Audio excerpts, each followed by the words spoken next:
C'est une lettre d'amour d'une femme d'une trentaine d'années qui écrit à la personne qu'elle aime et cette personne-là n'est pas là. C'est quelqu'un qui est absent. Et c'est 80 pages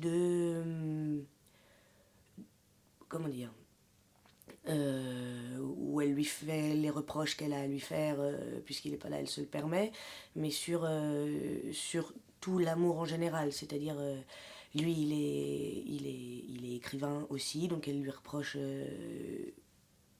sa poésie, sa philosophie et comment la construire comme elle voudrait que ce soit construit. Et c'est toute leur relation, c'est-à-dire leur sexualité. Il n'est pas là et qu'est-ce qu'elle voudrait qu'il se passe entre eux. Et sans doute ce qui s'est passé, et même plus, c'est-à-dire même le fantasme, l'absence crée le fantasme. Et ensuite leur vie de couple, ce qu'elle voudrait qu'il se passe vraiment tous les deux. Donc c'est l'amour en entier, c'est-à-dire leur vie à deux, leur vie chacun respectivement, lui dans son travail, elle dans le sien. Et voilà.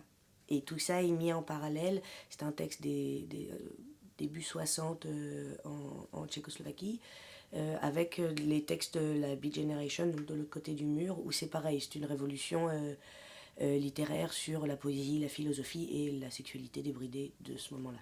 Voilà. Parce qu'il est beau et parce qu'il est écrit par une femme à un moment où c'est pas évident.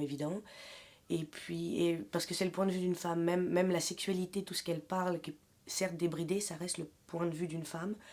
Euh, et parce il englobe tout ce que, vraiment fémininement, et au sens large, pas du tout au sens pâquerette ou petit, vraiment au sens large de tout l'amour que quelqu'un peut avoir pour quelqu'un d'autre à travers le regard d'une femme. Ça, c'est joli. Tu penses que ton côté sentimental me déplaît. Comme tu te trompes, mon chéri, comme tu te trompes. Il me plaît beaucoup, et j'en ai besoin. Mais il m'a fallu un grand nombre d'années pour y ajouter foi. Je le désire aujourd'hui, non que je trouverais un plaisir particulier à la sentimentalité, mais parce qu'elle vient de toi, qu'elle fait tout simplement partie de toi, partie de nous. Je n'ai jamais été trop encline à me comporter de manière raisonnable. Sans doute parce que je ne suis pas du tout raisonnable, ou parce que tout ce qui est sain et raisonnable me répugne de manière presque physique. Tout ce que j'ai fait dans ma vie et dont j'ai eu honte, je l'ai fait parce que c'était raisonnable. Non merci, gardez-moi de la peste, du typhus et de l'esprit raisonnable.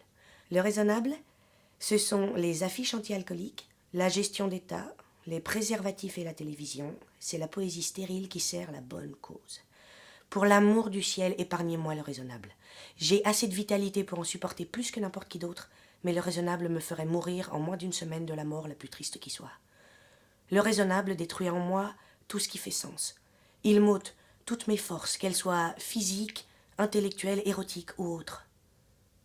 Donc, je veux bien croire que ce n'est pas parce que je suis raisonnable que je me dis que si nous restons ensemble, ce ne sera qu'après une décision vraiment libre.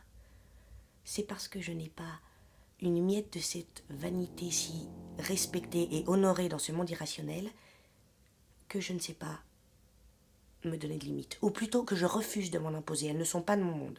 Si je sens ton baiser, je veux un autre baiser et je me dis qu'il doit en être ainsi.